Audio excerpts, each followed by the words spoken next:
Hey, everyone.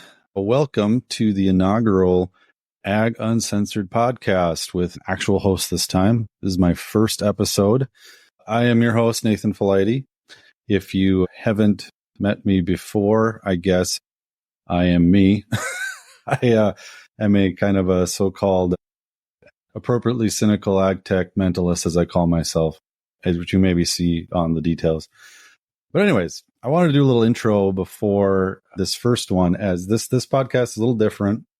The main part is I did in person with my guest, which is the new CEO of Farmer's Edge, with Vibhore Arora. And I actually don't live that far away from their main headquarters in Winnipeg. So I drove up there and actually did the interview in person. And I think it turned out okay. But it did go a little long, about an hour and 40 minutes. So I might break it down into two parts. You'll find that out by the time this is all put together, I guess, as I'm doing this a little bit before that. Anyways, what I wanted to do a little intro for was around just Farmer's Edge themselves. They are an enigmatic ag tech company that's been around for now, 19 years. And actually have a history of working close with them in the past when they actually first started. And so I wanted to just frame that up a little bit, as it's kind of a different story with all this. It's definitely more personal. And I have been a pretty big critic of Farmer's Edge in the last 10 years, once they started raising a bunch of money and doing all sorts of big things. And then things haven't worked necessarily, some, and other things have gotten in the way. And now they have a new CEO. But to kind of frame it as I got to know them very well and what they were doing, especially the original founders with Wade Barnes and Curtis McKinnon. And I kind of want to just tell that story a little bit to kind of set the framework, why this is different for someone like me doing it than maybe someone else, as it's a little more internal and it goes back to so many things we were doing and then where things changed and where they went, and then now where they're going. So while this podcast is going to talk about where they're at now, a little bit of the change they've had to do with the last couple of years or last year with the transition to old leadership to new leadership, and then kind of where they're going, all the new tools, all that fun stuff. We don't dive too much into the past, as there's plenty out there to see. I don't need to tell you everything. You can go look at press releases or other people's comments. There's people out there that have plenty to say about it. But there's not a lot said about kind of the early years, which I call it between 2005 when they started and 2011. So to give a little context, my initial history with them started with my family's company, SatShot, and which my dad started in 1994. So he's already into this 11 years, and he was actually working with a group called Double Diamond Agronomy, which Wade and Curtis were working with, and they were using our SatShot system to create variable rate maps and soil testing points for with zones based on satellite imagery. And Wade and Curtis were interested in, not working for somebody and doing their own thing. And before they actually started the company, from how my dad puts it, as he recollects, even though it was a really long time ago, they met in the early winter of 2005. They actually came down to our little office in Maddock, North Dakota, which is about 2 hours south of Pilot Mound, Manitoba, where they were out of. And they sat down and tried to figure some stuff out. They wanted to use our program to use imagery to scale their agronomy and do it a little differently than others. Maybe I would say do it right or wrong. Just, they want to do it at scale and really grow. That was always the goal. And we helped them do that. We had the right tools to help them expand that way. And they added more agronomists, and we had a really close working partnership. It wasn't just they were using our software and they were just a client. We were, hands-on, very close. Wade would talk to my dad 2-3 times a day, it seemed, from what I remember. And they were really close. Then, in 2011, things ended for our relationship. And there's a bunch of stuff I could go through there. I'm not going to do that. There's good, bad, and ugly to it all. I'll just say that. But in that time frame, when we were working close, they were actually our Canadian exclusive dealer for a while, because acres got up to 600,000 acres, I think, in 2010, maybe a little higher even. And we were introducing them a lot, having a lot of co-meetings together. We were actually talking about them doing an exclusive through us in the United States, which led to talks about maybe we merge and maybe we build a bigger farm management system, which they ended up doing anyways, just without us, which is fine. It's business is it's how it works sometimes. And so it's really just an interesting time frame because, without them, we probably wouldn't have got to where we were at and maybe couldn't have continued. It's still alive today, and they maybe wouldn't have got to where they're at. I don't know.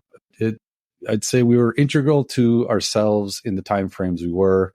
We were very close. We helped each other a lot, got to know each other really well. So it kind of leads into this whole podcast of it's a little different perspective for me. And I kind of talk through that a little bit as, there's more emotion to it for someone like myself compared to just someone interviewing them. And the whole goal of this whole podcast in any realm is get more raw, have a more kind of dig down a little deeper and maybe more of that emotional stance into everything ag tech and agriculture, ask some different questions and get into it a little differently. But anyways, I could talk about this. I just want to do a quick intro to set this up with my interview with Vibhore. I think it went well, and hopefully enjoy and subscribe to my YouTube channels, other podcast parts, follow me on social media, comment, share, all those fun things. But without further ado, I enjoy my interview with Vibhore of Farmer's Edge. Thanks. Thanks, everyone, for coming on to my new podcast called Ag Uncensored. And this is the kickoff video podcast for kind of a series of things I'm going to be doing. I talked a little bit about it, the previous little segment here. But just to get into it, the first interview I'm having with the new CEO, or fairly new CEO of Farmer's Edge, Vibhore Arora. And, with how this came up, I'll kind of get into that a little bit, but make sure, and I'll do the normal kind of things here, is subscribe, like, and share this post, and hopefully you guys do too after it all. But Vibhore, I guess to start, I think just to get things going, I think people just maybe want to know about you, just kind of sure your personal just story, share from childhood if you want. You don't have to. Anything else, your likes, dislikes, family life, whatever. So I'll kick things off. And once again, thanks for being on the inaugural video podcast. So, thanks so much, Nathan. Congratulations on starting the series. And I love the name Ag Uncensored. So, good luck to you. And maybe just a little bit about myself. And I've got I would say, an unconventional background. I grew up in India, and I started my career in the hospitality industry back in India. I worked for a few 5-star full-service hotels, in India. And how that came about was my father was in the army, and he wanted me to go to the forces because my brother, who's younger to me, he went to the Indian Navy. And I was a little bit unconventional, not trying to kind of follow the path. And hospitality management was a big thing at the time, when I graduated from school. So I ended up joining hospitality management, and my first job was actually as an intern in a restaurant where I was like bussing tables for about 18 hours a day. Doesn't sound fun at all. Yeah. And some, for some of your viewers who've probably been to India, hospitality is a big thing there. The hotels are like full service hotels, and but it's a hardworking environment. But I learned a lot. I learned while I was bussing tables for like 18 hours a day, 6 days a week. I learned dignity of labor, and my father always taught me that, no job is menial, and, you got to grow through the ranks. And, that was my big lesson as part of my stint in hospitality. And I think the other piece which I learned was you always have to exceed the value that you're providing to the customers, which is you have to give them value more than what they're paying you for. And traditionally in India, customers are like, they're God, and we treat them, really, really well. So that kind of sentiment stayed with me. And I spent about 5 years in the hospitality industry in India. And then I started, I shouldn't say getting bored, but I was looking at the next challenge. Sure. And that's when I transitioned completely, to a different industry, which was information technology. And I joined a company called Infosys there, which is one of the, India's. I've heard of that. Yeah. They're really big into technology development. And and outsourcing and that kind of stuff. So I was handling a, global team there across 5 countries. And that's where I learned how to, really build and commercialize, cutting edge technology solutions for our global customers. And, and I did that for 5 years. And then again, I had the same inkling of, trying to do something, something new. And I had not done my MBA at the time. So that is when I decided to come to the US to do my MBA. And so I landed in Boston, and my plan was to actually go back to India after graduation. But, the rupee to dollar ratio, and the student loans at the time were like, not in favor. Amazon happened to be on campus. Oh, perfect. And, how you go for, these presentations at, in grad school. So I happened to meet with one of the senior leaders at Amazon, and he said, you've got an interesting background with customer experience and technology and operations, and, maybe it could be a fit. So, but long story short, I got hired on campus by Amazon, and I spent my first couple of years in the States as part of their operations leadership program. Okay.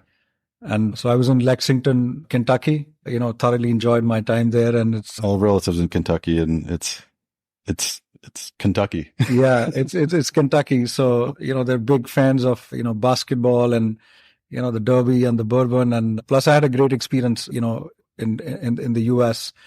And at the time they were actually looking for somebody to come to Canada. Okay. Canada back, and I'm talking about 2014, after a couple of years I spent at Amazon, and to my surprise, nobody else wanted to actually go because, taxes were much higher in Canada. Sure. And, the weather, most places was relatively colder.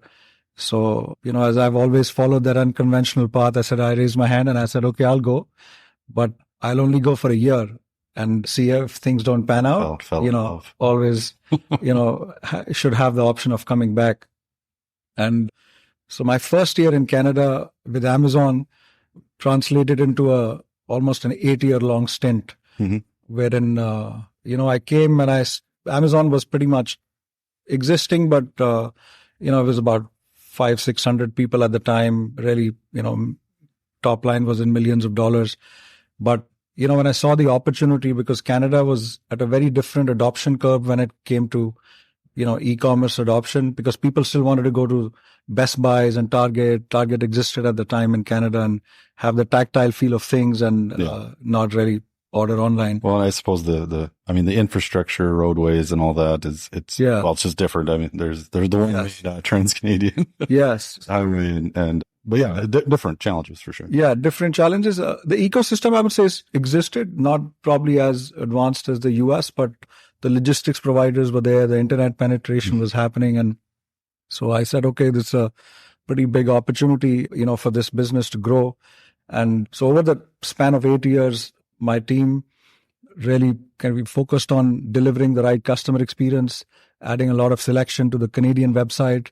So we diverted a lot of traffic back from the Amazon.com website back to .ca, and the business just, grew exponentially. And I rose to become the president for Amazon Canada Fulfillment Services. And at the time, the team had grown from about, I think, 500-600 people back in 2014 to about close to 40,000. That's a lot of people. And so that was a fantastic experience in terms of, how you truly scale the, customer experience in a different market. And I spent a decade by the time at Amazon, and again, trying to look for, what's the next challenge and what's. But you were used to the cold by this point in time, and it ended in Toronto, but that's not cold. But then I couldn't handle the cold in Toronto.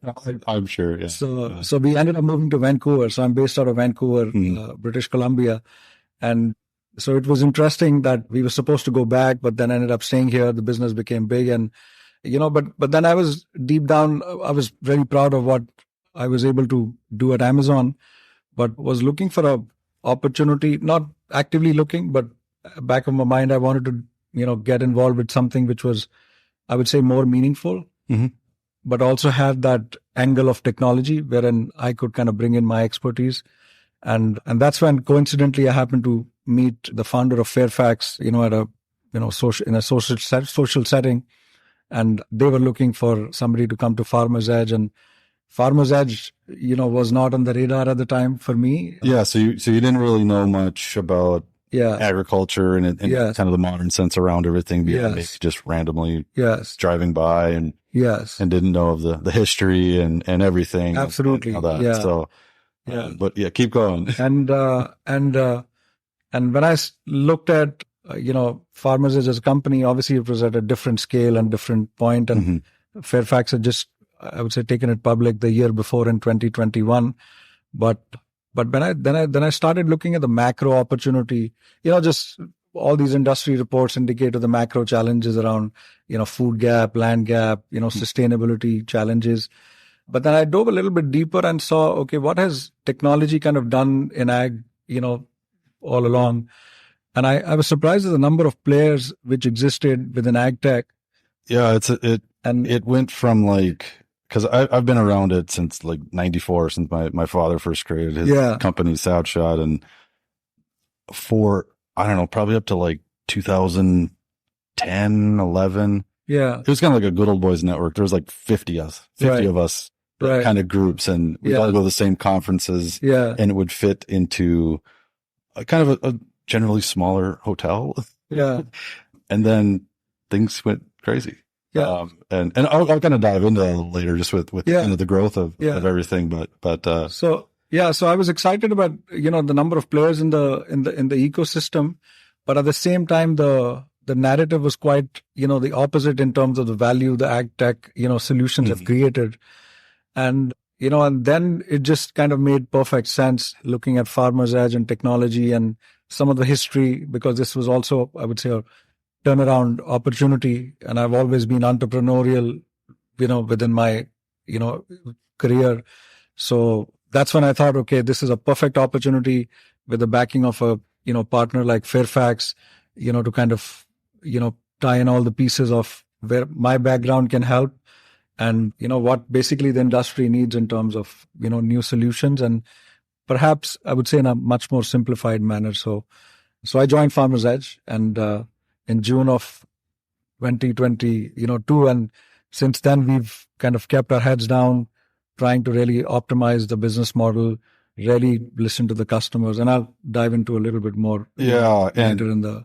So I mean, I think one of the just kind of there's a little thing I remember hearing back when Fairfax first got into investing into Farmer's Edge, and it was from another colleague who knew the owner quite well. And I mean, it was kind of when, stocks were just going up crazy, investment firms were making money, big exits and all this. And once the deal happened, apparently he said to the main owner of Fairfax, he's like, he didn't even know what happened. It was I guess we have too much money and things are going really well. So, hey, let's join into the fun. It was kind of a surprise, but not a surprise, because, they were looking into getting into ag technology. But I just remember that little thing and, seeing where everything's gone. I mean, clearly, Fairfax has been putting a lot down, and I mean, even with some of the tough numbers and changes and all that, they seem to be like, hey, we're in this and doing this. And I mean, do you feel that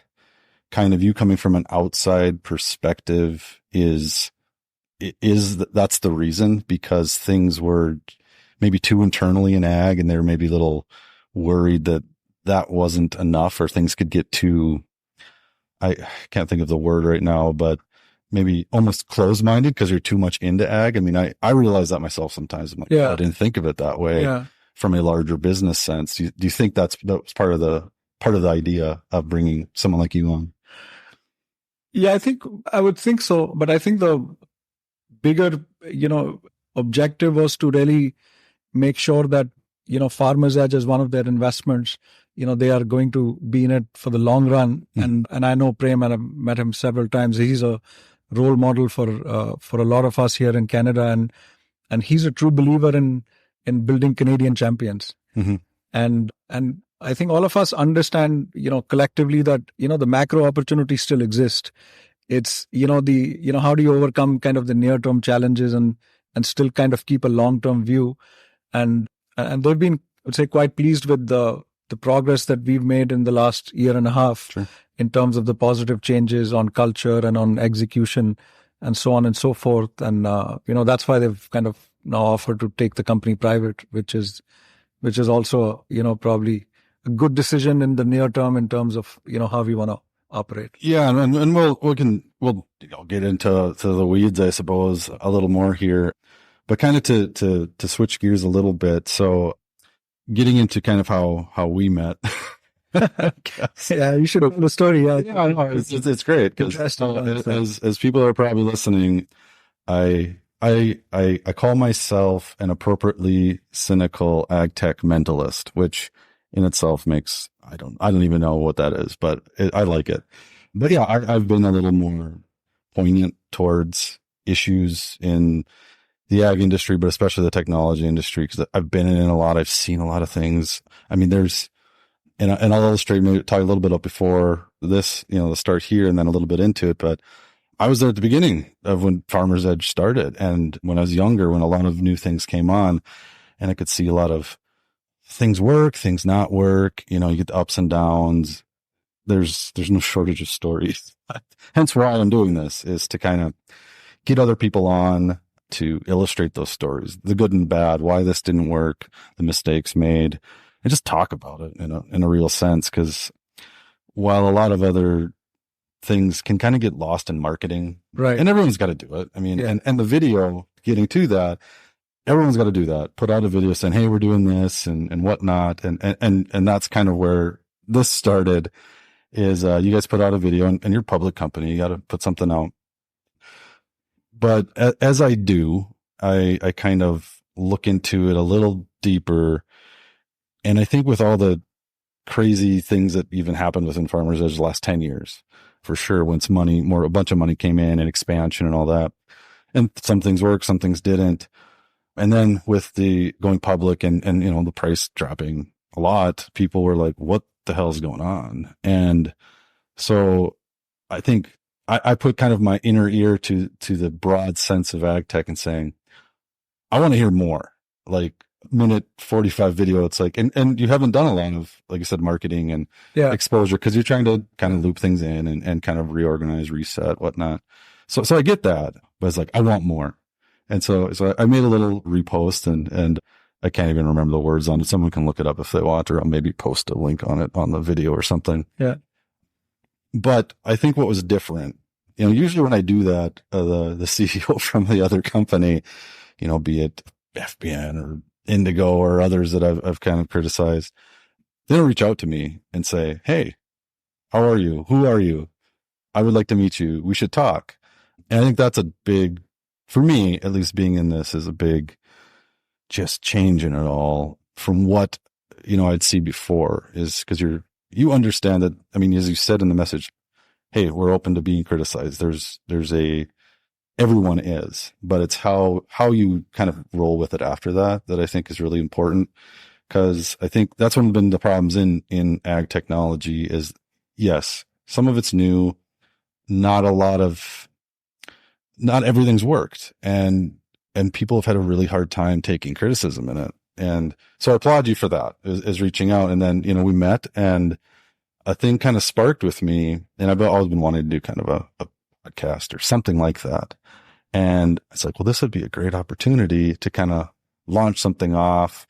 There's an interesting storyline as me and my dad and our family's company was involved in the beginnings of Farmer's Edge back in, actually before it started in 2005 and up till 2011. A lot of great things, expansion, kind of, it was smaller then, and a lot of fun things, and got to know the former founders, Wade and Curtis, really well.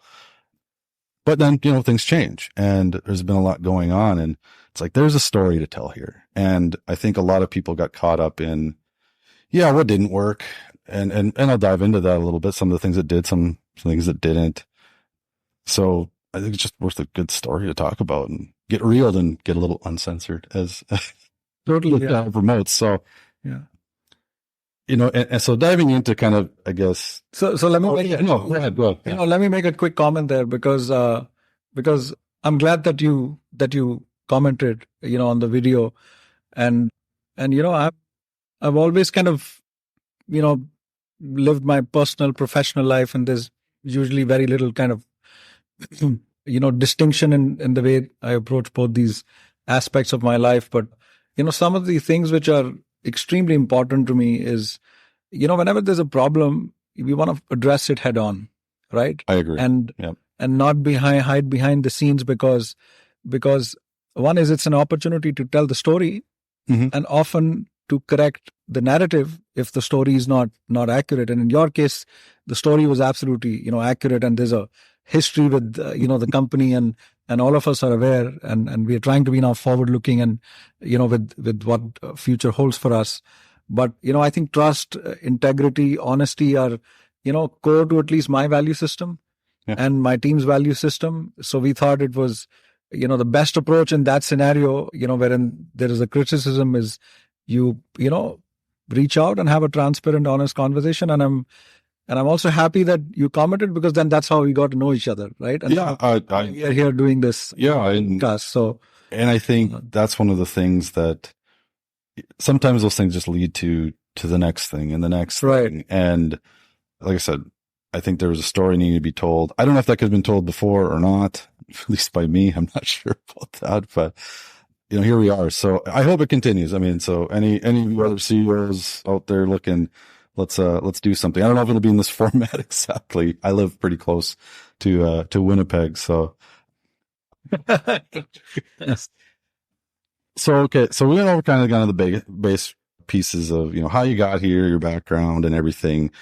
And I mean, all on the surface, this is, like I said, when I met you, it was a great experience. I was like, this is kind of refreshing. And I know there's also, this history of what did happen. So one of the questions I think that a lot of people have is, there's a lot going on, different development and this or that. Like, what was day one like? And like, what was the first week, first month? Like how did that whole progression go? Because I know when we talked before, you mentioned you looked at some things and were like, okay, that needs to change like right away. Yeah. And other things like, okay, that's going to take some time, but can you talk through more of, what you saw right away, and then kind of what changes were immediate and what, things kind of have shifted from the before Vibhore times? Yeah. No, I think it's a great question. And I'm actually going back to that, day one when I came in. And so I've always, throughout my career, I've never taken, I would say, I've taken quick decisions, but not without really observing things and trying to, make sure that the anecdotes that I'm hearing from the field, they're actually matching the data. But what was very evident to me from the time I stepped in was there was a lot of passion in the employees, that, Sure. People wanted to, all the team members, they wanted to do well. They wanted to make sure the company is successful, and they believed in, the mission that they were on, which is not always commonplace when you're going through a situation like, the company was going through, which was a big positive. So I was super happy about that. The second piece, which was also, very kind of immediately clear, was just the robustness of the technology solution, the Farm Command platform and all the other predictive analytics, the soil intelligence, so on and so forth, variable rate technology, the hardware implementation. That was almost like cutting edge. In fact, ahead of its time. There was a lot of good pieces. Yeah. It seemed there was a lot of pieces. Yeah. Like too many to almost manage properly or market properly. There's just a lot going on. Yeah. So, and exactly. So those two pieces are very, very clear. And then what was also becoming increasingly clear to me, that I say this in a different way. What you just said is, we had a problem of plenty. Like we had some like 80 plus initiatives on the technology roadmap. Yeah. And for the size of, this company, it's, or for any company for that matter, there's so much of scope creep. Then you keep shifting priorities, from month to month, and then the teams kind of really don't have clear direction in terms of what's urgent versus important and near term versus short term. And so that was basically my initial kind of actions was to just kind of remove a lot of noise, focus on what we are as a company, which is we are a technology company and we want to be the technology enabler for everybody who's got anything to do with, with agriculture, whether it's a grower, whether it's the ag retailers or the co-ops or large enterprise partners. Mm-hmm. And I think, so clarifying that, reason why we exist was paramount, and we launched something called One Farmer's Edge Plan. And see the little signs all over. You see little signs. Yeah. So, so I'm a big believer that, you have to really focus on the culture, apart from, all the typical business strategy and execution pieces. And because culture, in my opinion, my definition is like values and behaviors. So we kind of articulated, a set of 7 values. And one of them is really focusing on the customer and listening to the customer and, basically delivering on what they want. So we made, those kind of pivots, but over a period of time, I think, we were able to really narrow in the focus and focus on, like, to give you a data point, like we have like 4 things on the technology roadmap right now versus the 80 that we have previously. Well, that's a nice change. Well, yeah. It reminds me of back in, I can't remember the year. It's probably like 2020 or 2021. It's a press release that was put out. It's like, here's the 99 things we're going to do this next like quarter or something. And I was like, whoa, that's a lot. Like, cool if it all happens, that's grand. But I was like, that's like, I've done software development or, manage program management, market, sell, all this. Like, it was just a lot. And it was like, I guess to a point is maybe, like you said, you're, listening to the customers. Like sometimes you can listen too much to the customers, especially in the technology scope. And I've seen this with lots of companies and everyone's to blame. I'm to blame in aspects of my career too. And cause you don't want to say no, but sometimes, especially, you go into a field with a farmer and they're like, oh, I'd really like it if this, or, I want this to work better. And you're like, yeah, we all want that, but and in a lot of cases, like, well, the software costs what it is, and the data pieces cost what it is, the service costs what it is, right? And many times, especially in ag, because there's a disconnect with development of software and tech and kind of the real world of farming at times, and I found that. I think, especially with a lot of the influx of money that's came in the last 10 years from VCs, whatnot, we maybe tried to just do too much because farmers were like, I want this. Agronomists were like, I want this and this. And it's really expensive to develop. Right. And really time consuming, which is time is money. And then it creates this complexity. And I think that's some of where some of the challenges, during the kind of build up expansion of Farmer's Edge before, kind of ran into. It's like, well, we could do this. This customer says, hey, we'd pay $100,000 if you do this. And then you get into it. And at the end of it, you're like, holy crap, we didn't make any money. We just lost money. Yeah. Cause you don't want to say no, cause you want to get ahead of the next person or the next person. I think we're all finding that kind of as a ag tech reset of sorts, which I've kind of called out for years and it's kind of starting to happen. Yeah. But it's refreshing to know that you were like, hey, let's just focus on some things. Cause I think that's where everyone's getting to. Cause that's where you got to be. Yeah. So, I mean, getting into, your first days, weeks, I'm guessing have you talked to like basically every employee and kind of just get to know them and stuff like that? I'd assume. I would say most of them. Yeah. Because initially I was on a field trip and I went to meet the customers, the employees, visited the labs. In fact, last week I was in Iowa for a business meeting, visited our soil testing lab there. And it's an amazing facility, like, cutting edge, best in class. Super proud about, what we're doing with the lab and the soil testing space. In December, I was in Brazil. Mm-hmm. So that's another, growth market for us. And I met a lot of customers there. Got a relatively smaller team there, but really passionate, individuals trying to make a difference. So yeah, it's been quite insightful, I would say.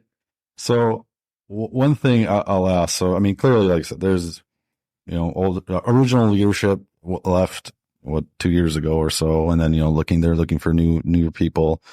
other people probably left for different reasons, whatever, turnover.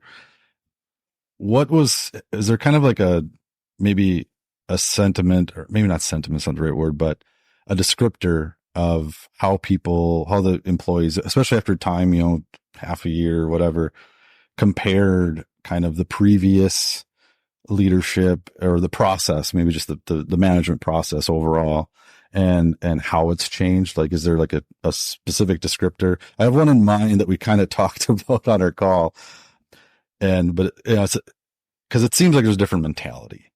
And I guess, is there a comparative kind of descriptor that you could talk more on that? Yeah, no, absolutely. And I'm sure there are quite a few actually, comparables. And I think, for what it's worth, like in all fairness, I think, we don't want to delve into the past issues, quite a bit, but I think the other pieces, even some of the market conditions which were there, when the previous leadership was running the company, like carbon for that matter, right?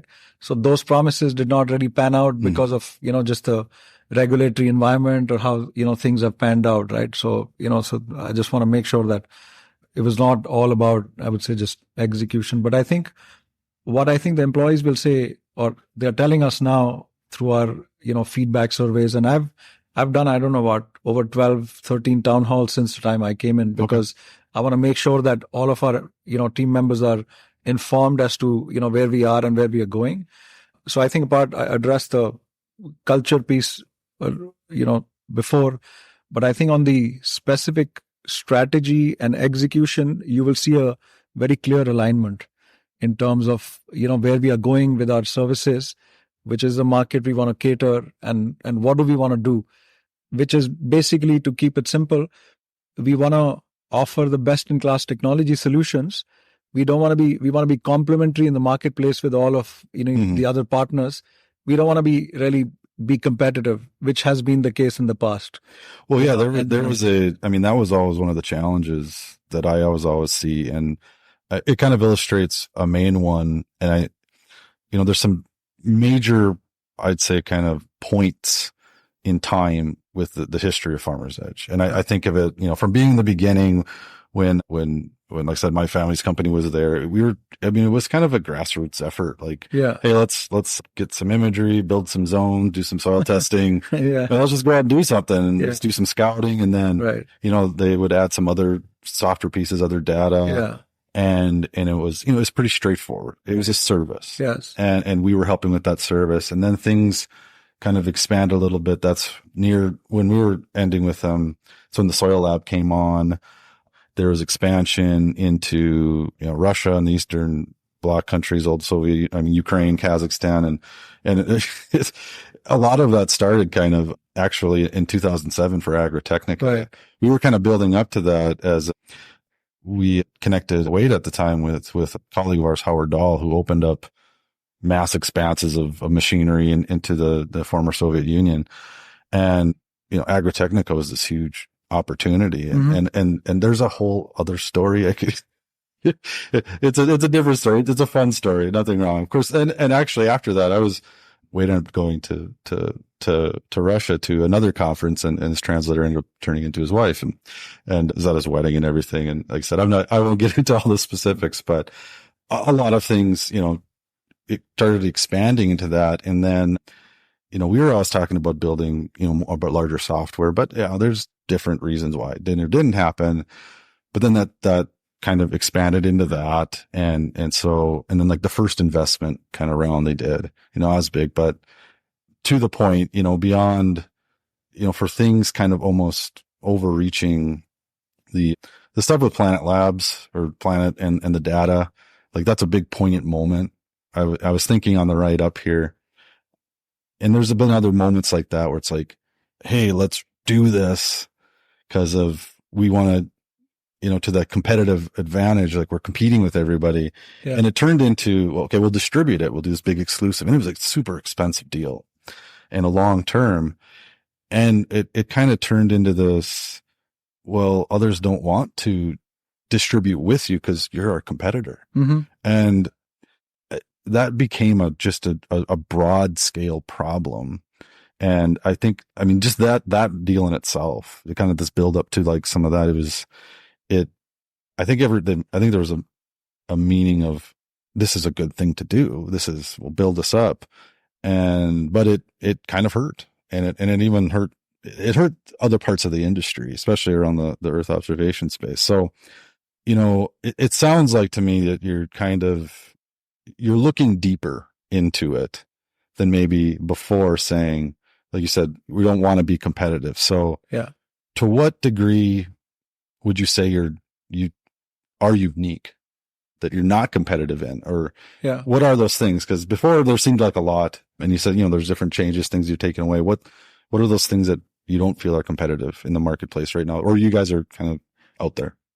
Yeah, and I say that we want to be complementary and not being competitive. It's just because, the nature of the challenges, whichever challenge you want to pick up, like, there's a place for everybody, and everybody can, kind of exist together, right? Because at the end of the day, when I think about the growers and the number of, technologies and things that they have to deal with, and they're running pretty much, their own companies and managing their P&Ls and dealing with the controllables and also the uncontrollables, which means even if they do everything right, the outcomes may still not be where, they need to be, right? Which is a tremendous opportunity on how Farmers Edge as a company, and plus how a lot of these other players can kind of help. But I think just specifically talking about the competition piece, like in the past, we've, the companies tried hands in selling kind of, imports or selling insurance products, like which are like typically traditional products. And we are very clear now that we want to just help people in the agriculture community with our technology solutions. So we want to be in the background being the enabler, right? And now, does that mean if we are able to work with another technology provider to, offer better value to our end customer, we absolutely will do it. Sure. And I'll give you an example. So I was in India in January. We recently launched an innovation lab with our partner called LTI Mindtree. And the whole idea is, how do we customize the farm command solution for that Indian market? Sure. And the farms are smaller, the pricing power, like the buying power, purchasing power is very different. Mm-hmm. How do you work with the enterprise partners? And we are actually, having discussions with other ag tech providers who are there in India, who probably don't have technology which is as sophisticated as ours, but they have the local nuance and local knowledge, right? Yeah, and that's a huge point. And I think part of that was trying to be built out. It was trying to be built out before, because there was a spread. Let's get agronomists in different states, right, and build that. But it was kind of, it got to a touch point. It's like, okay, we're working with the farmers and the seed dealers, or we're having there was just so many pieces. Like, we're directly with the farmers. We're just competing against the co-op that has this other software service, but yet we're trying to work with them in this larger sense. And it became confusing. I think people, we confuse the customers, we confuse the partners, and there's like so many partnership press releases, and it's just that's not an optimal way to approach any market for that matter. Leave alone agriculture. And I mean, and part of that can easily happen, because Farmers Edge wasn't alone in this. A lot of money raised, and you're trying to find product market fit. Right. And to do that, you gotta throw a lot of sticky things at a wall and see what sticks. Like, I get it, but of course in ag, it's a little different just because of the slow nature of things. Yeah. And of course now, through that, call it the last 10 years, you're finding out you found out what didn't work. A lot. I mean, there's variations in that. I think the list of lessons learned is long, and both internally as a company and but also as an industry and as a market.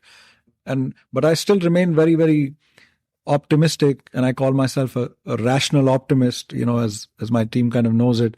But any customer, and I don't know how many, I think I flew about 70,000 miles last year, meeting customers, meeting, our partners. And I think there is still that in spite of, I would say, I shouldn't say a burnout, maybe that's a negative word, but the fatigue which has happened in ag tech with multiple solutions. Burnout. Okay. Yeah. Okay.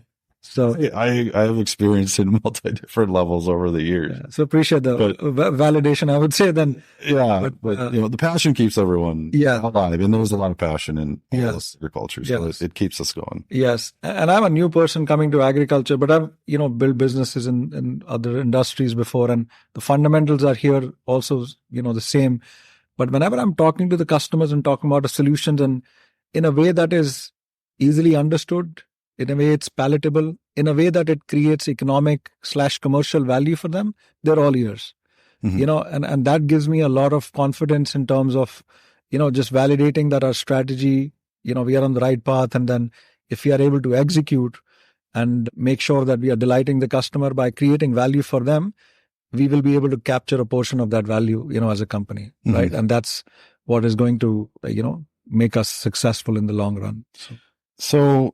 So going into, we've gone through kind of this bits and pieces of the whole story here. And there are some pieces that I've talked through some other colleagues, and because I mentioned it to them, they're like, hey, would you ask this? So I have a few questions from some outsiders. Sure. I have a long list. I won't get to them all, but one is this, and I don't know if this is a carryover thing or what, but I'm assuming there's some legacy things from the past. I mean, I know there's some things from maybe past legal things, or there's past contracts or whatever. But one question was, what is your message to farms that sign multi-year agreements for full service and local staff support? And now that the corporate strategy has changed to more virtual with fewer offers of staff and industry. So is there still a kind of a transition phase from that, or how are you approaching that? I'm glad you asked, because I think there's I would say a bit of I shouldn't say confusion, but lack of clarity, I would say. So when we pivoted to the virtual model, we segmented our customer base into different markets. Like the primary markets will have full service. There's no change. Okay. The secondary markets was digital because there was a lot of fragmentation. Economically, it did not make sense for us to provide the experience that we wanted to provide to our customers. Sure. So all of those customers in the secondary market were actually given that option to either move to a digital service, because we clearly, like I said, transparently, we told them, this is our plan going forward. And we've seen a good, I would say, traction with, our customers understanding, okay, that's the case. But obviously there are pockets and pieces where, it does not meet the requirement. And plus there's no other local, player. And we've made some exceptions in terms of how we continue to kind of support them for a little bit of an extended period of time.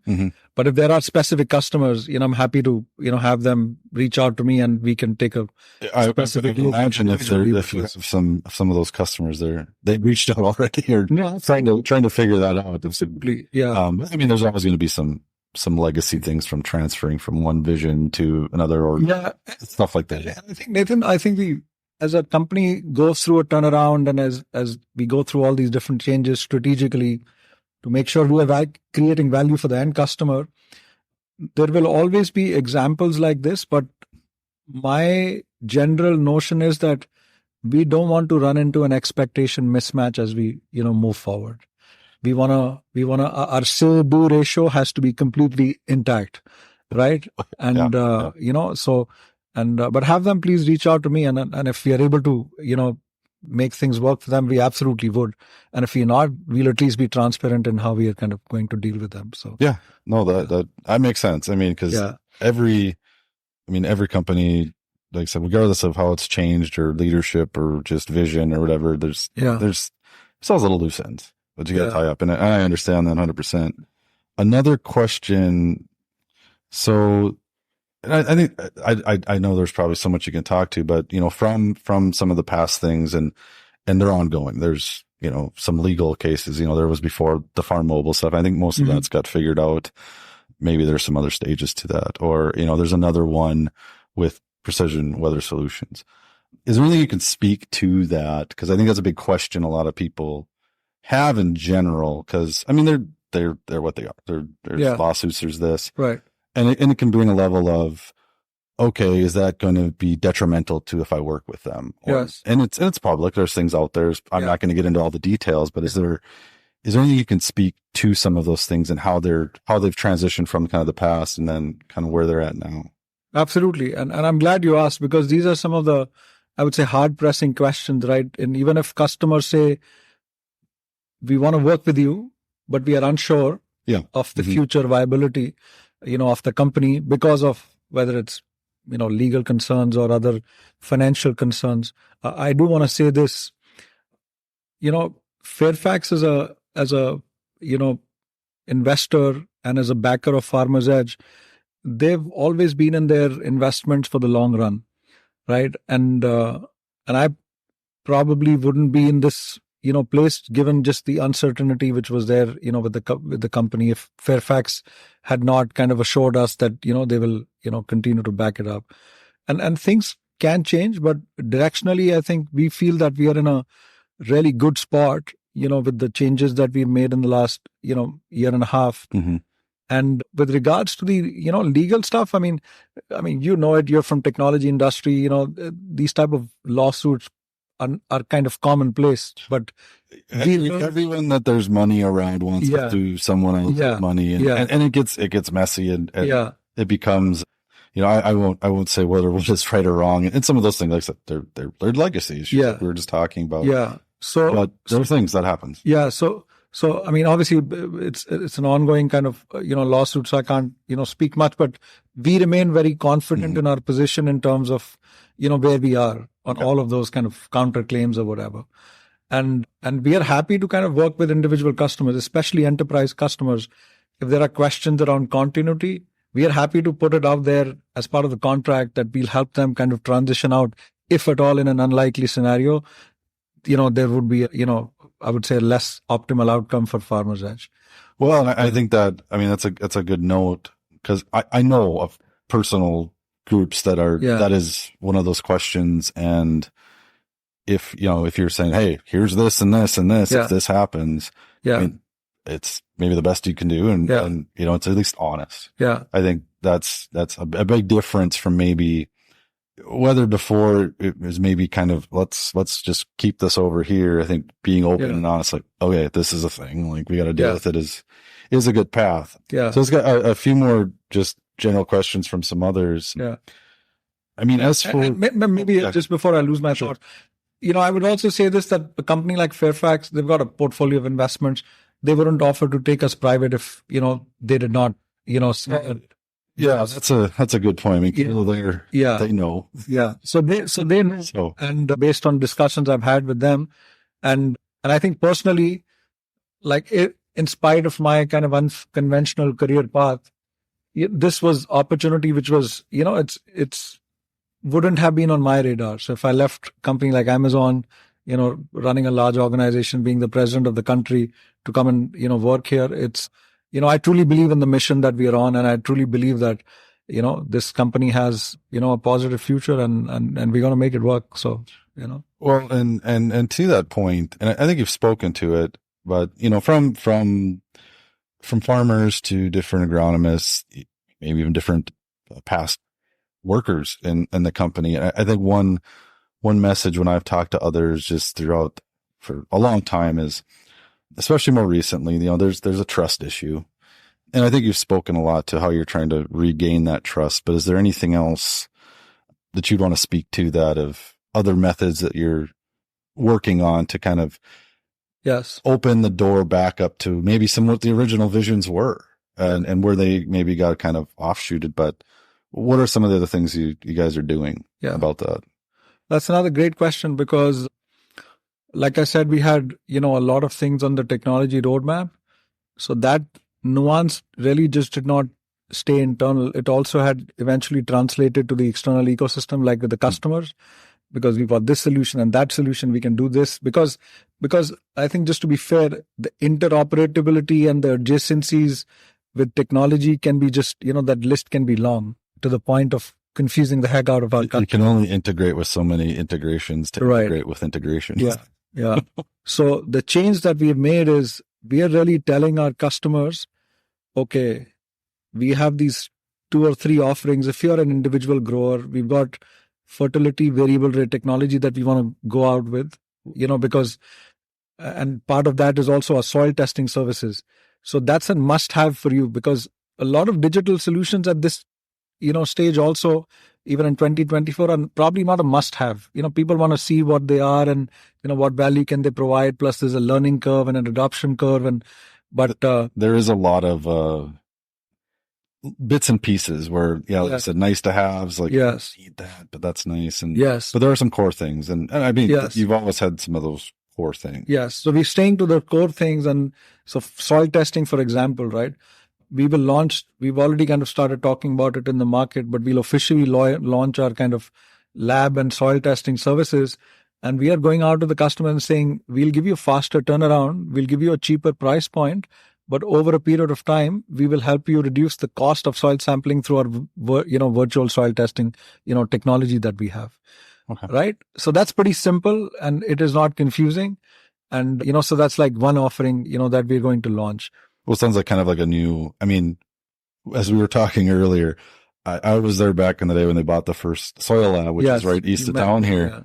Yeah. And it was a big, it made sense at the time. It was a big shift because they were doing a lot of stuff through AgVise at the time and going across the border. There's a lot of just different reasons. Yeah. And that was always one question that I was like, why aren't they diving into that more? And there's different economics of scale and it's a lab, it's a place. Yeah. There's different infrastructure and cost things there. Yeah. But I always thought that maybe would have been a better model to kind of link it and expand that a little more.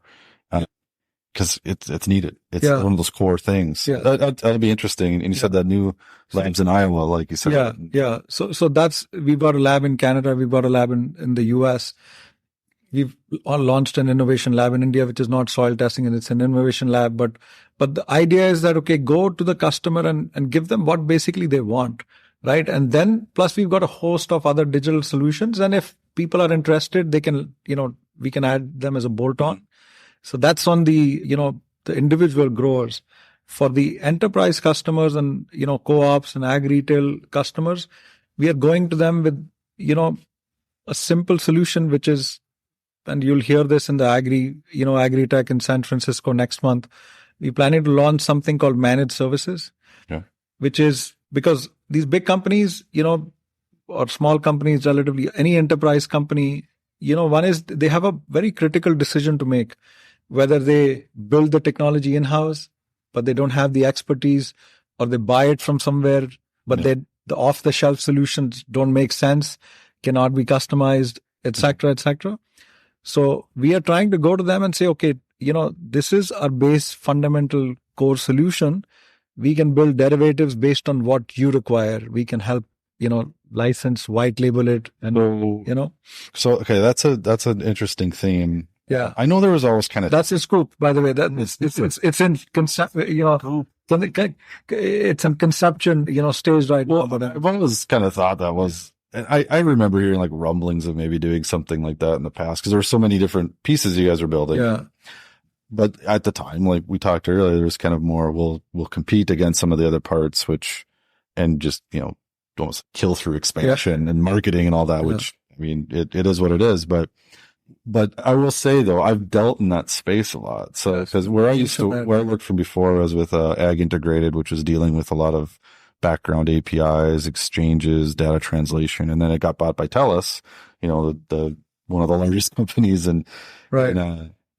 And that was the big thing is, okay, we'll build these back end because we got this software, we got this. So we'll have all these back end pieces. And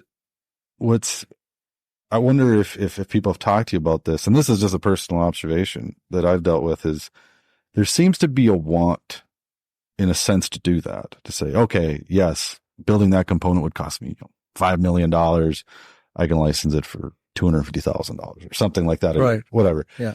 On paper, seems great. Yeah. One thing I always kind of found though is it's really hard to get the other group to have the internal people that want to own it. Yes.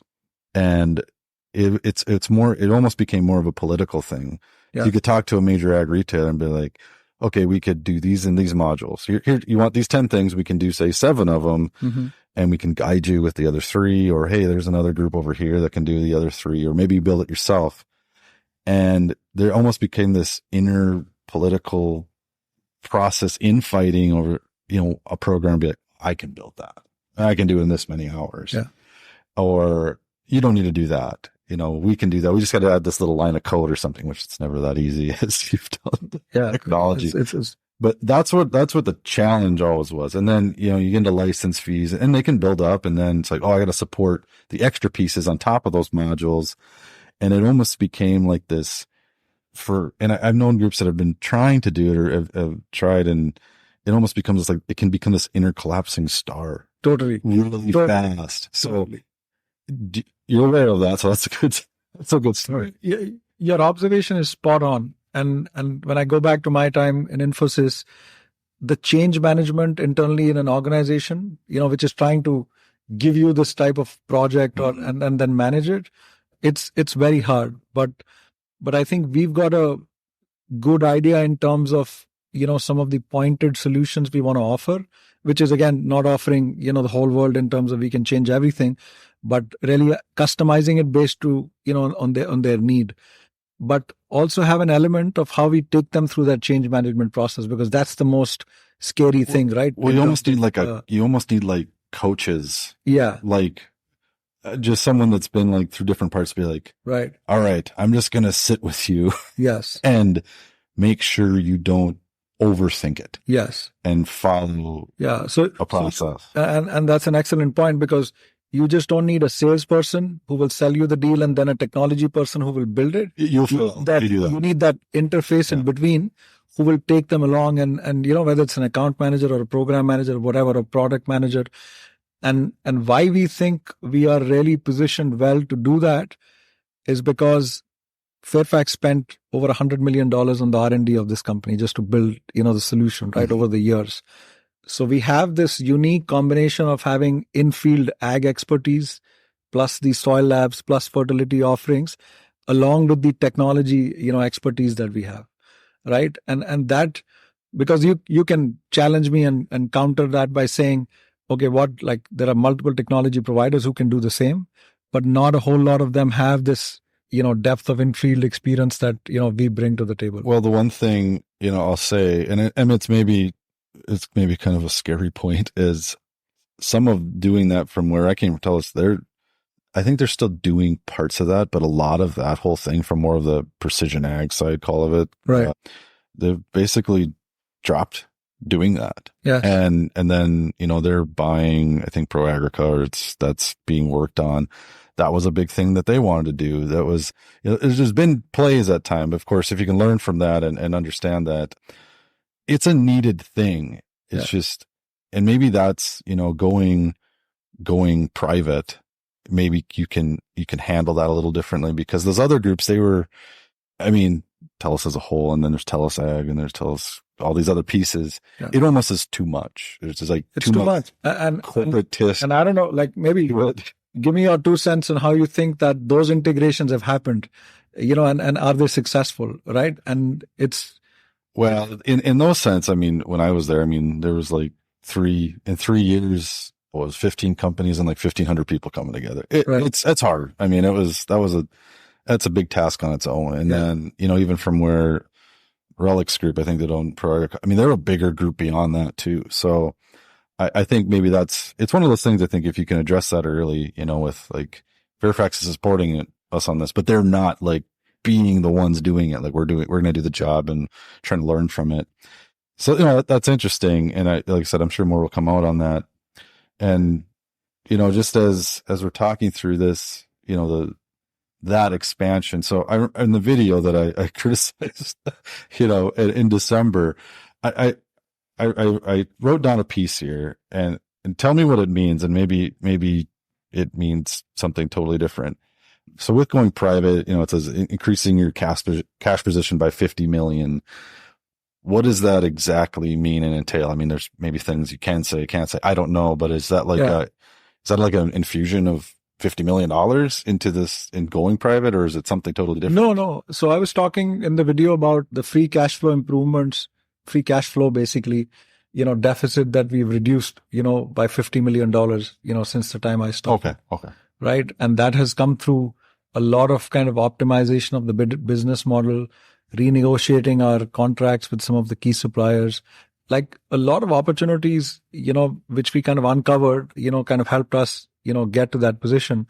And because if you look at the financials of the company, and it's not just Farmers Edge, most ag tech companies are they're not profitable because the business model has, people have not shifted quickly from the growth mode into profitability mode. Well, there's a lot to tell us, and other times too. I saw a lot of numbers and balance sheets for groups, and none of them in a share. I don't even remember them anyways. Right. But no, it didn't look great for a lot. Some were closer, some were a little farther away, and there's going to be a lot revealed in maybe the next year or two. But and we've done a really good job in really controlling our costs and being really pointed and cutting down on initiatives which really did not make sense at the time, and being kind of really laser focused and surgical on how we're managing internally and then how we're trying to support our customers externally. And I feel pretty good about the reduction that we've had in the deficit of free cash flow, and we'll close that gap. And because I'm always of the mindset that a long-term business model has to be built on profitability and cannot be just on the growth, side of things, right? Because then I think the industry's shifting from this kind of let's mega growth, boom, boom, boom. Yeah. I mean, it affected this company for a while, and but I see a larger shift away from that. Yeah. I even think some investors are saying, "Oh, we're not going to support what we used to support." Exactly. It's not going to. Venture money disappears as the valuation kind of depresses and tanks, and that's the natural kind of cyclic curve that you see. But we want to build this company for the long term, which is built on the right kind of financial fundamentals, and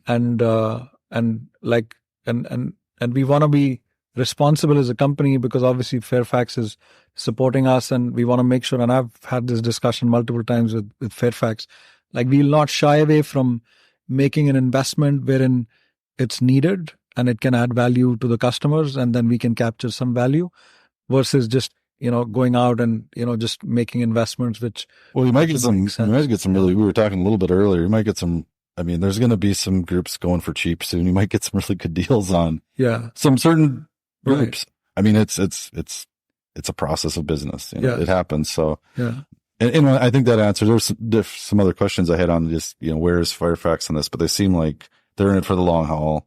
Yeah, they want to keep it going, keep it alive, even though, I mean, yes, hundreds of millions of dollars have been invested in, through VC, maybe some private equity. I don't know, but I guess yes, with Fairfax and the public side of it. But to that point, the one thing you could look at is, okay, they spent all that money and lost it. And some people do think that way. I guess it's fair that some people can think that way. But there's the other side, is yes, some of that money did go towards this that didn't work. But as you pointed out, it also built some things too. It built some assets. It bought these things. So, and while I don't need to get in on any of the numbers of any of that fun stuff, I think it's just important to point out in general that there are assets there, and you're trying to, I mean, I just, the three main segments, agri-food and fuel, your insurance side, e-commerce side, I mean, those are your assets. Would you say that? Yeah, there's a significant amount of intellectual property in the company, apart from, I would say, the hard assets of, weather stations, et cetera, et cetera. It's, but I think apart from that, the main reason that any if let's say it was a different investor compared to Fairfax, there are enough kind of signals for them to basically, just exit and say, okay, this may not work, because not just Farmers as an industry, ag tech is not really, taken off. But like I said earlier, they've done it with a number of their portfolio companies, wherein the companies have, had challenges in the near term, but they've kind of stayed invested, and that has worked out for them, in the long run. And there maybe down the line could be an opportunity if things, go well and the market conditions are in favor. You probably, take the company back, again, public. It's always an option, I suppose. It's always an option. As long as the world spins. Yeah. And so they feel confident about the team that we have now, and we've got a relatively newer executive team, which is a combination of ag, technology, business experience, operations experience. And, so we're, I think, taking the right strokes here in the company and having our strategy match the execution to turn this around. Well, and speaking of the team, how big is the team now? I mean, I know it got up into the, like 400s at some point in time or something. How many are there now? So our last reported numbers were about, I think, 417 in the, at the end of last year. And then we had an optimization, which kind of reduced the headcount by about 20%. So, okay. Yeah. So then 300-ish. Yeah. A lot of people to take care of. Of course, you used to take care of like 40,000 people. So it's like, that's like a babysitting a newborn. Yeah. No, I think, I think sometimes size and scale, I would say, hides inefficiencies which come to the surface in a, that is true, in a smaller setup. And, but we feel pretty good about, I would say, the path that we are on. And, like I said, the first thing which surprised me was just the passion of our, team members who wanted to do the right thing and right, mission. They just needed right direction. And I'm the one who's trying to orchestrate that for them. Considering all the wildness of maybe the past, I mean, anyone that's been sticking around and still sees that vision and all that, beyond just say a paycheck or whatever, if they see that too, I mean, I think, that's a focus every ag tech company should be. It's like, hey, okay, this has been crazy, or there's this ups and these downs, like, but we still want to be here. Like, I think while there's been turnover in the past and there's been a lot of craziness in all of ag right now anyways, just, I think focusing on the employees having passion, I mean, just going forward with everything you're doing is a big piece of the puzzle. It is. In general, and just getting their voices out and saying, and, like I said, there are past criticisms and all this, but the more you own it and say, okay, fine, tell me what you think. And kind of what we're doing here, I think is it's refreshing to hear compared to how I feel things were before. And I think the more you talk about that, just that's my personal opinion, the better things are. And I mean, that's probably for any company out there, but and you're so right, because, I would say maybe we are in the second phase of our, kind of turnaround right now, because the first year and I thought about it, because typically the company had a lot of press releases, etc. I stopped all of that, like all marketing outreaches for the first year, because we wanted to keep our heads down, just focus internally, optimize the model, optimize the offerings, simplify it for employees so that they can simplify it for our customers. And so we are out of that phase one, and in phase two, that's where, we're starting to now reach out more, and you'll see us more in social media.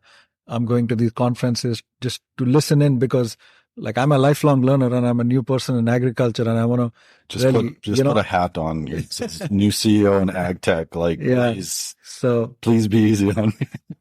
So I'm trying to learn a lot. But one of the things I wanted to kind of touch upon was this whole soil testing, offering that we are going out in the market. That came out of my kind of town hall with the employees, and we have these two fantastic, leaders who are running the labs, and they said, there's so much of, need in the market, and why don't we go out and sell it? And I started listening in, and then we started to kind of run some numbers, and it was just, like eye-opening. So, and now we're launching it with our, full kind of marketing, sales horsepower. For all the things I've dealt with, I've always been amazed by there's actually not a lot of soil labs around the US and Canada. Part of that is, I suppose, because as well, I think you should soil test everywhere. And I'm a big fan of zone soil testing through whatever methods. Certain parts of, let's say, the US and even Eastern Canada don't agree with that as much, which whatever. I can talk to universities people about that.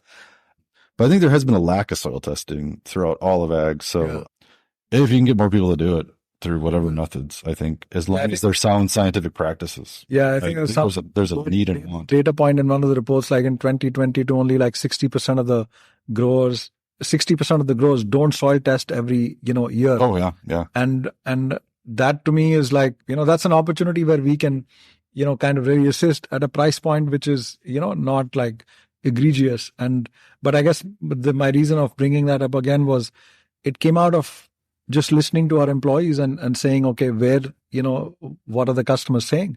Or what is the need out there? What is the unmet need which is out there in the market? And we have the capability. So, you marry the two. And so, so milk and cereal make cereal. So, yeah. So, it's just listening to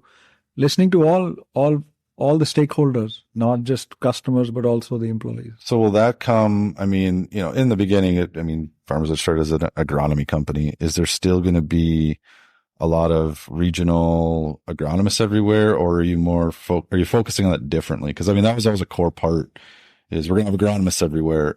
And almost it became a lot, almost too much. Everyone had to pick up and there's just a lot of expenses around doing it. Is that shifting differently? Yeah, I think how we're looking at this is like agronomists are, key to this business. Like it just goes without saying, whatever level of technology you can, bring in, it has to be augmenting what they're currently doing.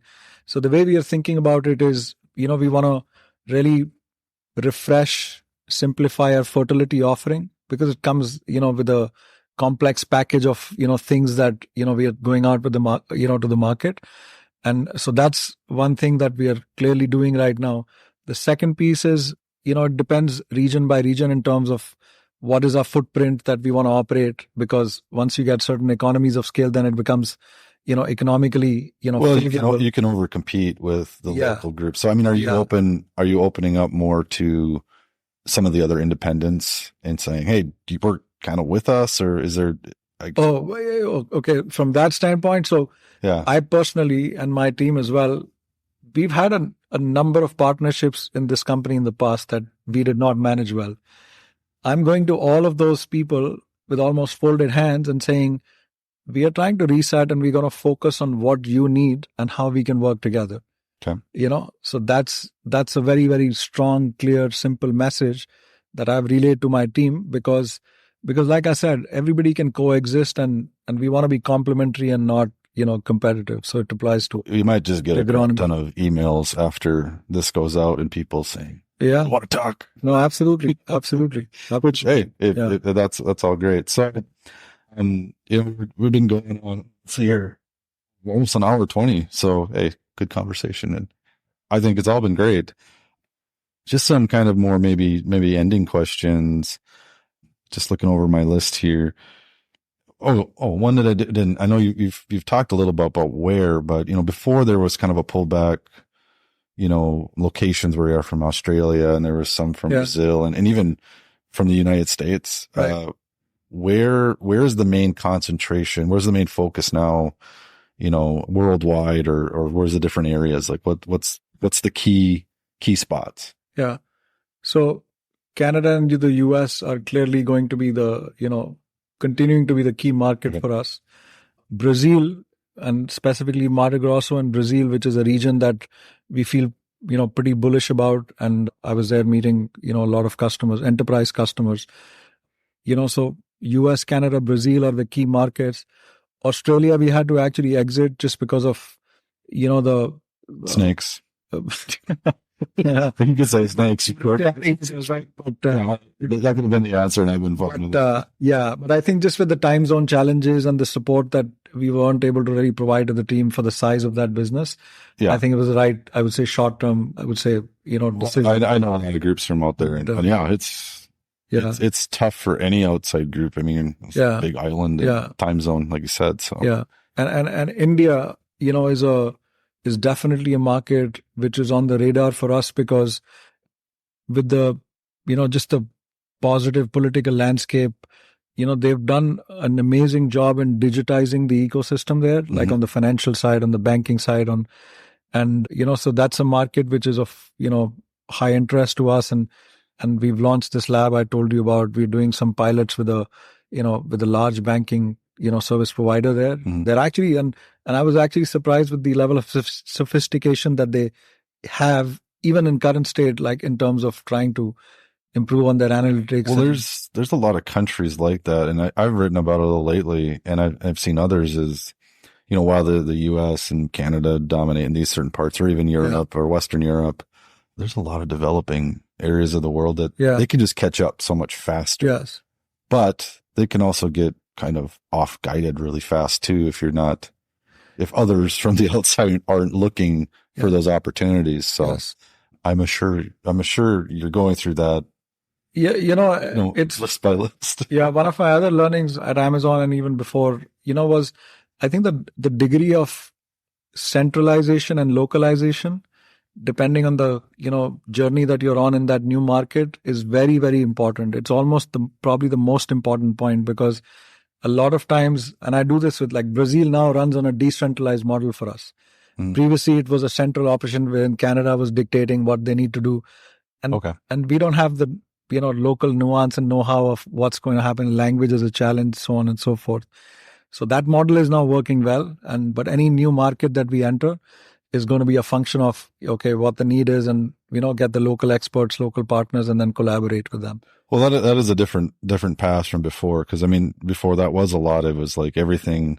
There's a small group that was, and that's how businesses work sometimes, kind of I'll call it a mob mentality of sorts, or sometimes businesses need to do. They're like, this is happening, there's all this. And at times you can get really, you have to do it, but at times you can get caught in that becoming the norm. And especially when things are across the world or in different cultures. It's agriculture. It is, there's different cultures to every part of it. Totally. Eastern North Dakota, where I live, and Western North Dakota are not the same. Yeah. Just within that region. And I'm sure Manitobans and Saskatchewanians, if that's what, I don't know, people call them, there's infighting there too. But no, I think that's a good point, because I think that's another piece in ag that gets, especially with the groups that want to expand a lot or can, is they just try to kind of hold it too close and don't reach out and say, I need your help. Can you kind of just run this? Cause it. We're supporting you. Yeah. But can you figure and that's out? That's the right approach, because I think your decision matrix, like, you got to take decisions, and sometimes you have to take decisions quickly without a lot of data. But, the balance lies in, what's the right, framework to account for the bottoms up inputs into your decision matrix while you have the top down kind of direction. And that comes from, just keeping your ears open and listening, and, then trying to process the information and then, take decisions, which are sometimes, Amazon had this, quite kind of figured out. There's a one-way door decision and a two-way door, and it's, two-way doors are relatively, you can make it, fast and furious. One-way door decisions are, I've just got to think a little bit more. So, Speaking of that, I remember reading that they do this like 3-pager. Are you implementing that into Farmer's Edge, 3-pager? So that's a very unique practice at Amazon. They don't use PowerPoints. So they do either a 2-pager or a 6-pager, which is the version of the narrative, and then you can put as many pages in the appendix, and it's a really good practice because it makes you think and through all the nuances, and it's a lot of document writing when I was there. I was reading about it one time. I just had to ask. I was going to ask that earlier, but because it can be really intense. It's still an intense process to go through it, but regardless. So I have kind of one last main question, and this has been brought up for a few other people too, and I think it's just a general question around everything. And then we'll just do some closing thoughts, and then I'll probably have a little ending part myself. But okay, it's what, year 19 of Farmer's Edge, if I do my math correctly, because it started in 2005. Yeah, something like that. And, there's been a lot of chaos of things in the last 10 years, this growth, these ups and downs and big things. I've been asked this a lot, and a lot of people want me to ask this. Are you consider changing the name once you're going private? Because I think a lot of people think that is a path. They want it in a sense, but asking the source. Has that been a talk or a consideration? Yeah, it's come up a few times in my discussions as well, and I've thought about it too. But it's I think personally, in spite of, I would say, the history and the baggage, I mean, I like the name, because it's trying to really create an edge, for the farmer. But as you get more inputs, things change.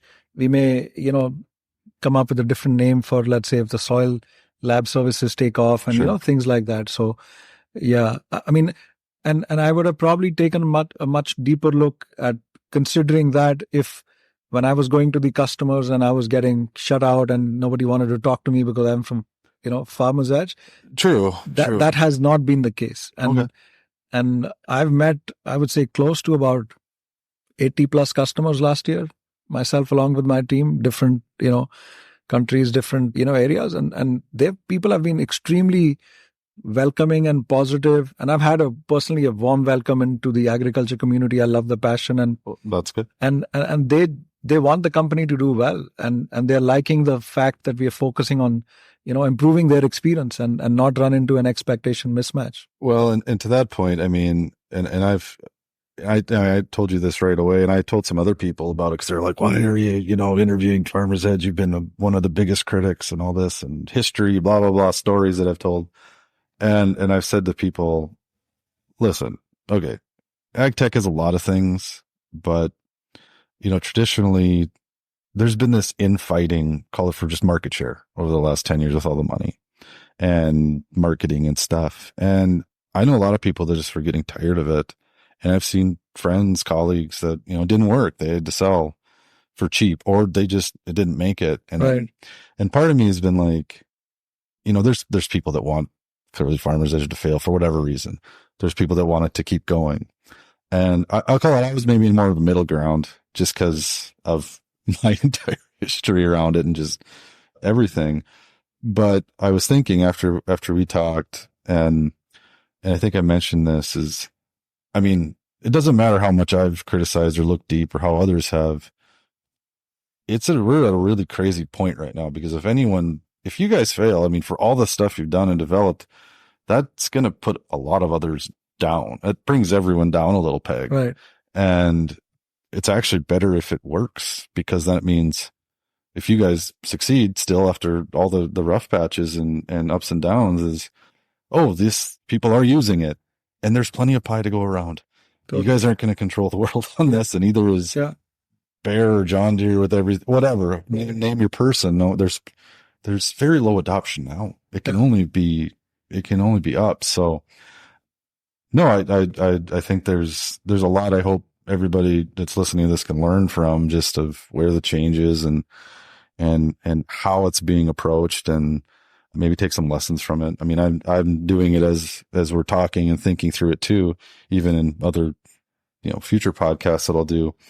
But kind of to end things, kind of some closing thoughts. I mean, where do you see the larger scope of the future for Farmer's Edge, or I guess if you would name it something different, but as a whole, it's got good brand recognition, whatever side of it you think of. What's the next 5 years look like to you? 10 years? Yeah. And, I like frameworks and I like phases. Like I said, we are in the second phase of the turnaround. And, once after we go private, we'll maybe make some other adjustments, internally to the business model. But the core is not going to change, but we're going to double down on the core offerings that we are bringing to the market. And that helps us get to cash flow break even, and then we don't have these, I would say, conversations around profitability and are you going to survive, etc. And then I would say the phase 3 of that, journey is going to be really how we double down on our expansion, working with enterprise partners, working with growers. And, I see a lot of positive traction because one thing which is there in public companies, perhaps also more so in private companies, is you don't always get to see what's happening behind the scenes. And I'm a big believer in, it's always a process. It's never an event. The media and the, it's easy to fishing get houses and it's always a flash in the pan, and they want to have those type of stories. but they don't always have the insights into what's happening in the background. And I'm going to be on the road again this year, trying to sell the solutions in a way that it makes more sense. It's more palatable. It's simple to understand. It's not a significant dent on any customer's kind of P&L.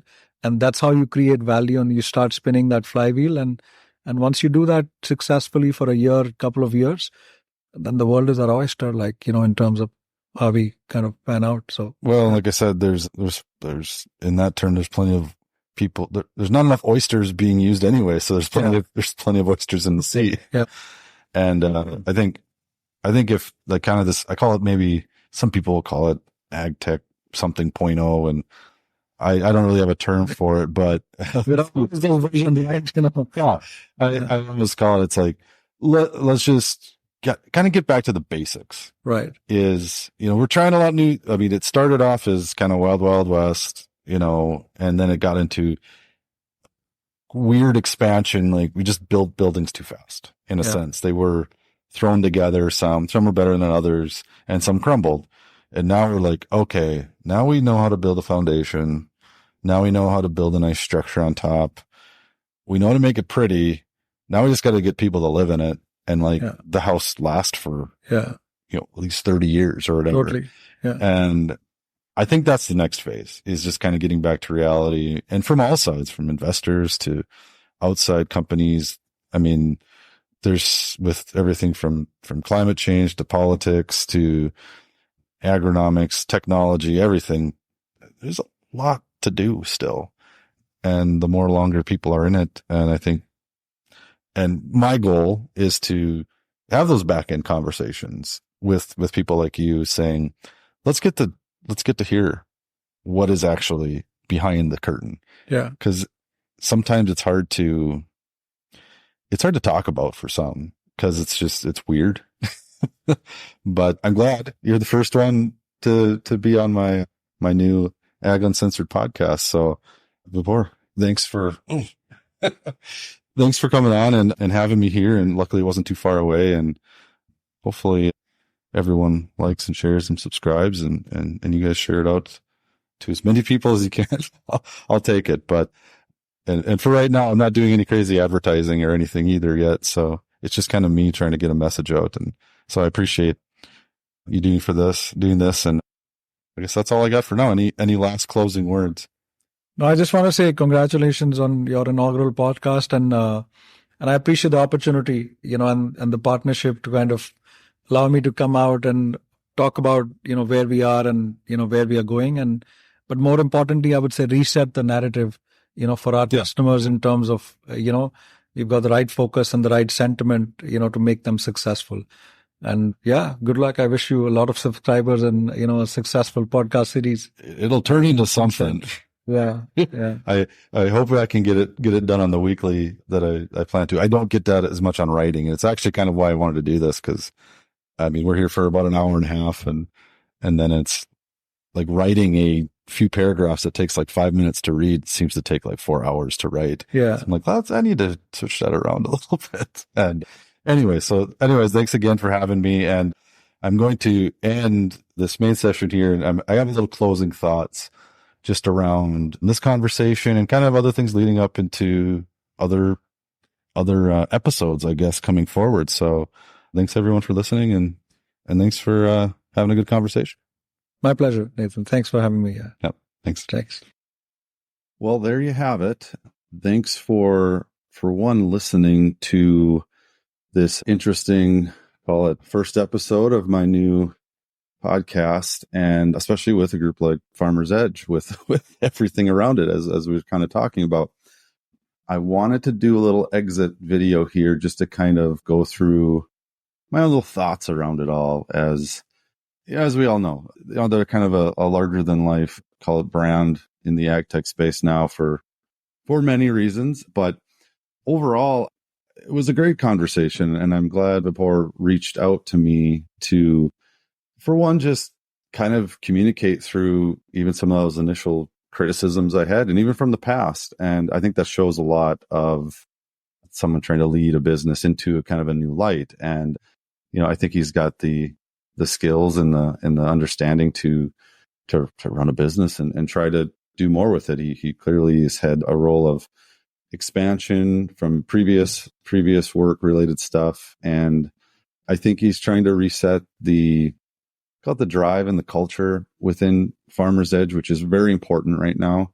Of course, they got a lot to do, but for meeting a few people over there as I travel to Winnipeg, I found people that are trying to reimagine some things. They're trying to reset some things. And, there's still a lot of critics out there, and I'll still be a critic no matter what of anything in ag tech, just not to put anything down, just to try to get people to think through it all a little more, as especially right now, it's a little complicated with kind of the environment of, from adoption is low to, the income in ag in general is down. So that's going to affect everything. And of course, the investments in ag tech are tough too. And time will tell if they can weather the storm and get through it all and provide that, call it different vision and brand approach and value through their products. I think there is value there. It's just they have to do it a little differently this time, and it's going to take some work for sure. So I do commend them for trying and to get through the next point. It seems like they're going to keep on going, and they got an interesting future forward. And I also don't want them to, I don't want them to fail, because I don't want anyone in ag tech to fail. Even if I criticize them a lot or I've given them a hard time with some of their past things they've done, it doesn't look good for the entire industry if groups have a hard time figuring it out or can't make it work. So I hope them all the best, and everybody else trying to learn into this kind of weird ag tech world. So, but some other final thoughts around them.